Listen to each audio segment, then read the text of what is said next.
Larson with The Art of Frosting. Welcome if it's your first time here, and welcome back if you're one of our loyal viewers. And this is my daughter Leah from Leah's Crazy Cake Club. Today it is Cinderella time. Now, the movie's not out yet. We've actually made this the week before the movie's out. But when Leah was a little girl, she watched Cinderella a little bit like a maniac. So we're both really excited to see the new live Cinderella, and in honor of that, we are going to make this gorgeous Cinderella's Carriage. Before we get started, I want to show you a few things that are out of the ordinary that we're using this time. And these things may be actually really important. The first thing is I'm using a board that we bought at a cake decorating supply. And what I think it is, this is actually a double thick board, if you can see the edge here. So if you can get one of these, great, you want the thickness. Otherwise, glue two half-sheet boards together and cover them in the foil of your choice. The next thing is we're going to use a metal cookie cutter. This cookie cutter is about 1.5 inches tall, which is about what you want, and we're going to use it for the base of our cake. Next, we are using two really tall 6-inch rounds. What I mean by really tall is these 6-inch rounds were baked in 3-inch pans, and a whole cake mix was used for these 2 layers alone. Normally you'd use half a cake mix for 2 layers, but we used a whole cake mix for 2 layers. There is a 6-inch board underneath and a skewer that you can see goes all the way down through. We're going to use that skewer to secure the cake to the board. We're actually going to pound this down into the board. That's why you need the 2 sheet boards. We're going to use some popsicle sticks. These are actual popsicle sticks because they're white, they're paper. That's okay this time. We're going to use a 4-inch round cake tin just for marking. If you have a 4-inch round cookie cutter, that's great. We're going to be using candy melts. A lot of you ask me what this is. This is a brand that's Wilton, but you can use any candy melt brand. It's basically white chocolate, tempered white chocolate. You need a good parchment paper. This one happens to be a little bit waxed, so a non-stick parchment. And we're going to be using all kind of stencils like this. This is just parchment paper that we've used a marker on, and we marked out with a pan and used a marker. So basically that's it. Let's go. I want to show you these. Leah actually drew all of these out so that we could decide what we wanted to do for our wheels. So she actually drew them out and tested them in candy melt first. And we decided to go with more of this pattern, a combination of this one and this one. But I wanted you to show that you can draw out absolutely any pattern. You want to use a cookie sheet or something sturdy, even a cake board would work as long as it's flat. And go ahead and stick your stencil underneath. I'm going to do this one right in the middle, and you can see that as I pull this up, my pan has a lot of dots on it, candy melt. That's from holding down my paper. I'm just using a clear plastic bag, clear plastic piping bag that we've cut just the tip off of. These work great. You can put them back in the microwave. And you just want to come around and you want to drop a line. Don't worry if it's perfect or not. Remember that these are transforming from vines, so they're not going to be perfect. Then you just come back in and fill in. You want to make sure on some level all of your pieces are connected.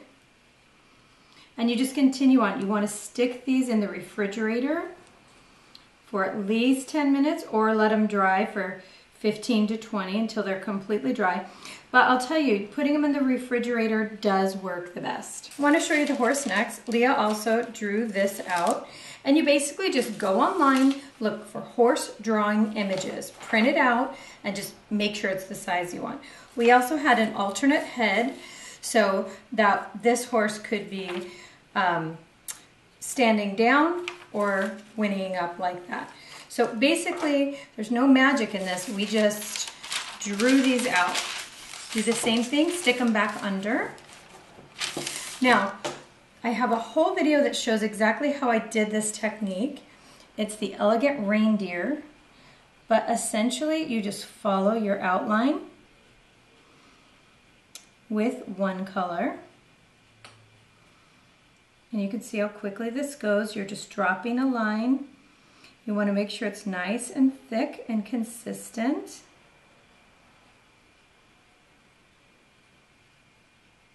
Come back in, and I kind of like to freehand my the horse mane, but if you want to draw that out in advance, absolutely do that too.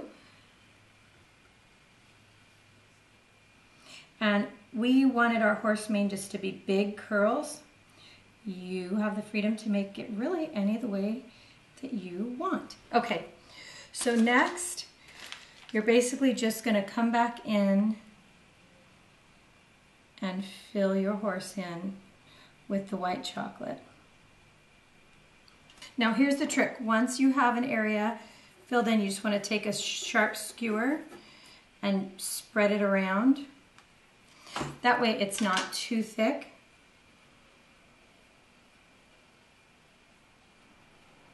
Now we're actually going to use the other side of this, the side that's very flat.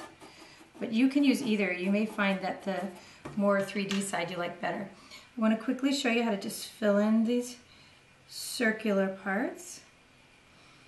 And basically just come back around with your tip and fill those in. You don't need to do that with a skewer.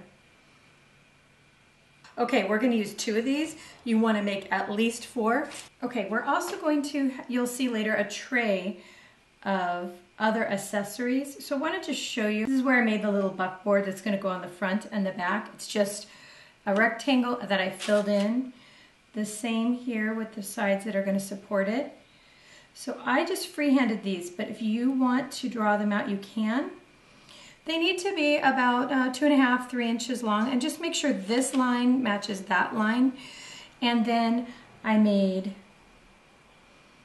also some window shutters that we did about like this, also just freehanded. I made some finials. So the nice thing about this, you can make as many as you want. You haven't wasted anything because you just melt them back down if they're not what you want.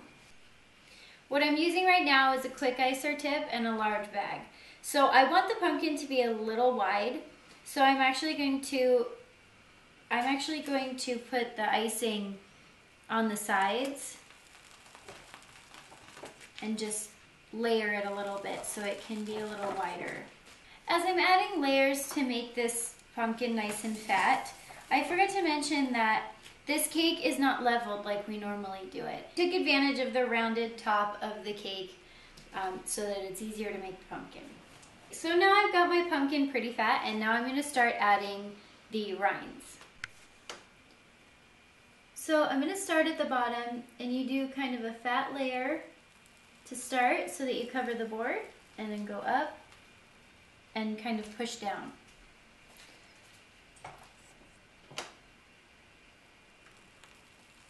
It depends whether you're right-handed or left-handed, which way that you move the pumpkin. Either way is fine. So I'm using my trademark smoothing trick, and this is just the edge of a Ziploc bag that I just cut the top off of. So I have them in different sizes so that I can use it for different things, obviously. So I am just using a stiff corner of the Ziploc bag, and I'm going to stick it in our little creases here that we made with our quick icer, and just pull it up. You'll see that it made some pretty deep rinds, and then we're going to smooth it later. The next thing that I do is I use my smoothing trick, and I just touch up the round edges of the pumpkin on the bottom. So I want to stick it all the way in and kind of just smooth the bottom and round it.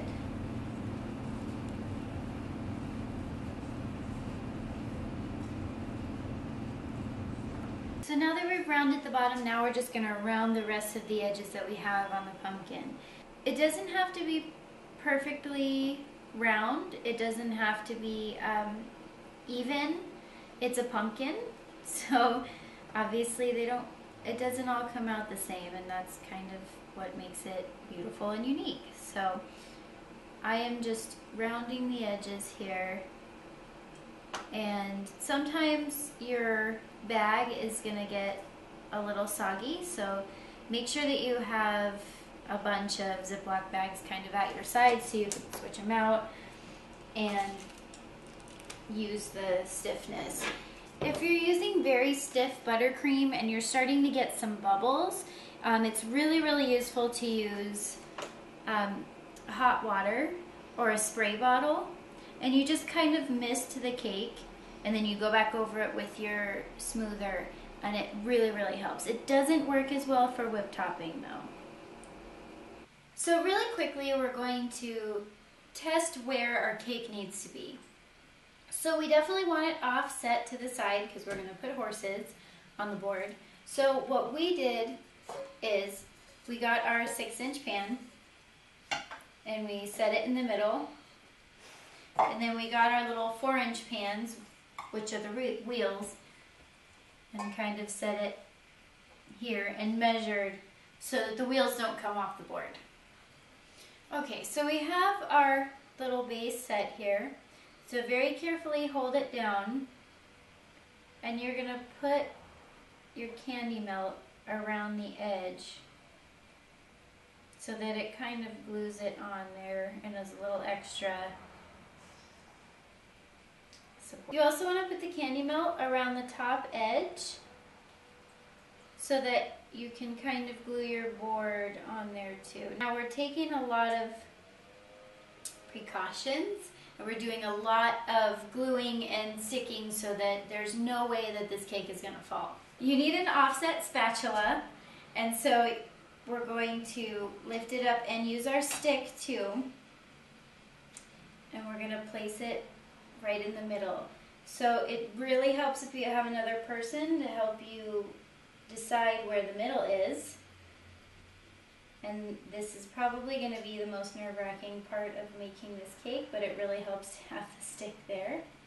Remember that we already have a hole in the bottom of our 6-inch board, so we have to be pretty careful. Unfortunately, we don't have to hit it too hard, so be gentle.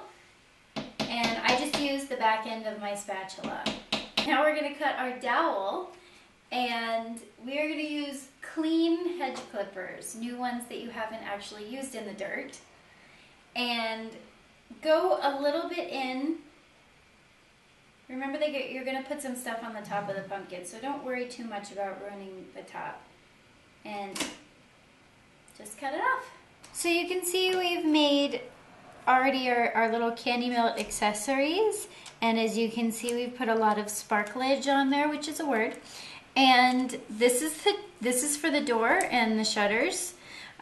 These are for the driver to sit, and these are going to support. And so you can see that, again, we've made extra because you never know, and things definitely do break. So we're placing the door first.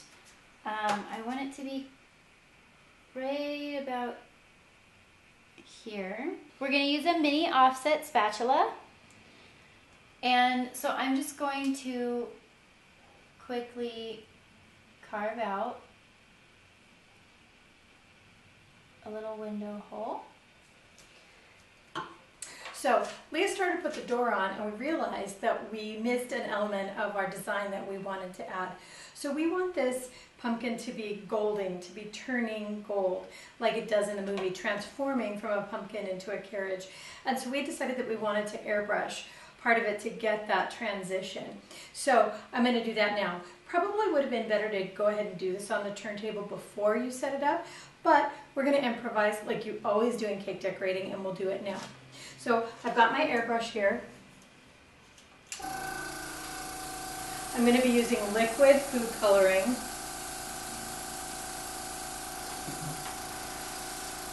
And I just want to come around very lightly. This is a very light hand we want to use here around the top. And I'm basically just layering color. And that's what you do with airbrush. You just layer color. Then I want to gently come down into the edge of the rinds, just to start with, down about halfway. Okay, so you can see I've airbrushed my rinds down about halfway, and then I'm just going to very gently fill. And what I want is a fade. So the lightest color up to the top, to the darkest color. And we've already put layers at the top. So as we go around, we're just sort of filling in, and we'll get that fade of color that we want. Okay, so the next step is glitter. We got some edible glitter.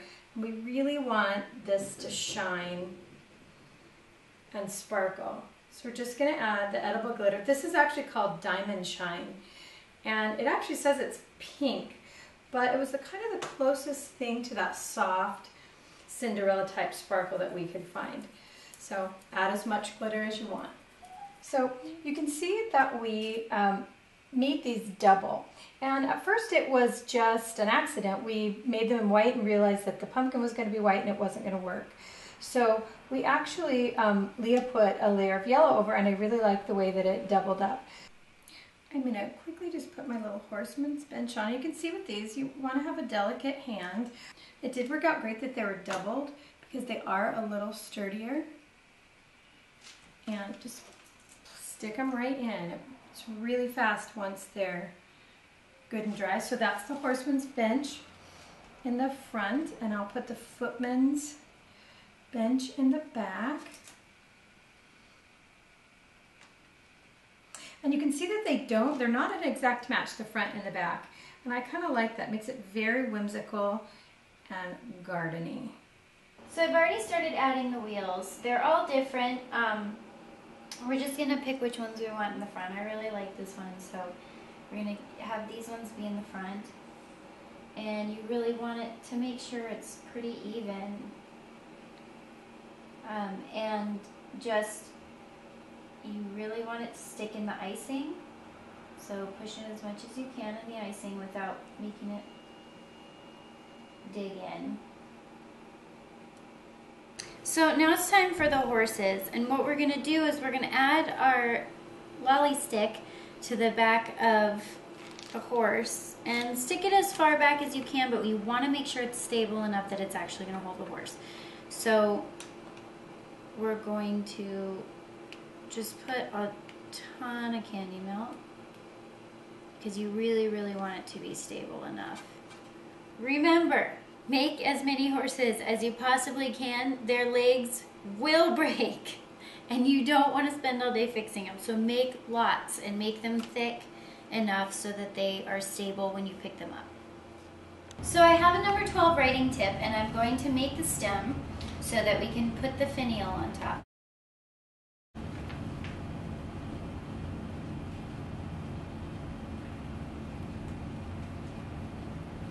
And now we're going to stick the finial on top.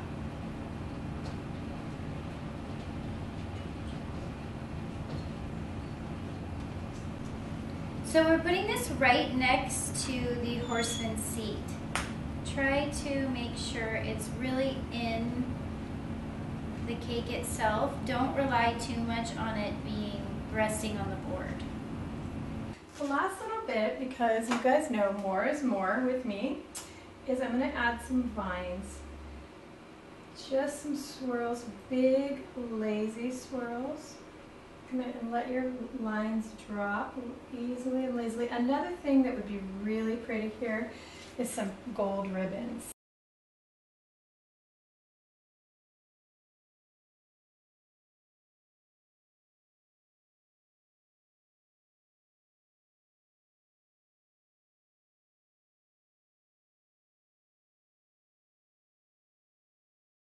So how do you think it turned out?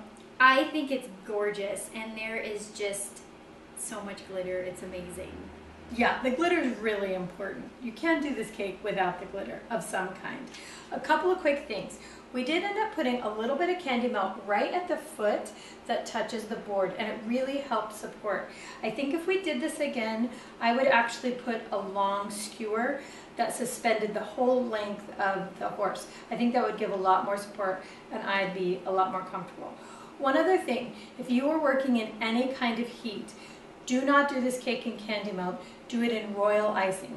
It'll work out just as beautifully. You'll need to do everything a day in advance so it can dry, but in the heat, it's not going to work in candy melt. And you want to keep everything refrigerated until you're ready to put it on your cake. So, really, really, really important is that you want to set up this cake without the accessories, without the candy melt first. So if you're delivering it, take it to your delivery spot and put it where the display is, wherever it's going to stay for the rest of the party or wherever, and then put your candy melt on. Because you do not want to deliver this anywhere with the candy melt. It'll break and you're just not going to be happy. So definitely put all of the accessories and the candy melt on at the place that you're delivering it to. That's really good advice. I know so many of you are doing cakes in a shop now and selling cakes out of your home and doing them for friends and family. So this is a gorgeous cake, but it is really delicate and you do need to take some precautions.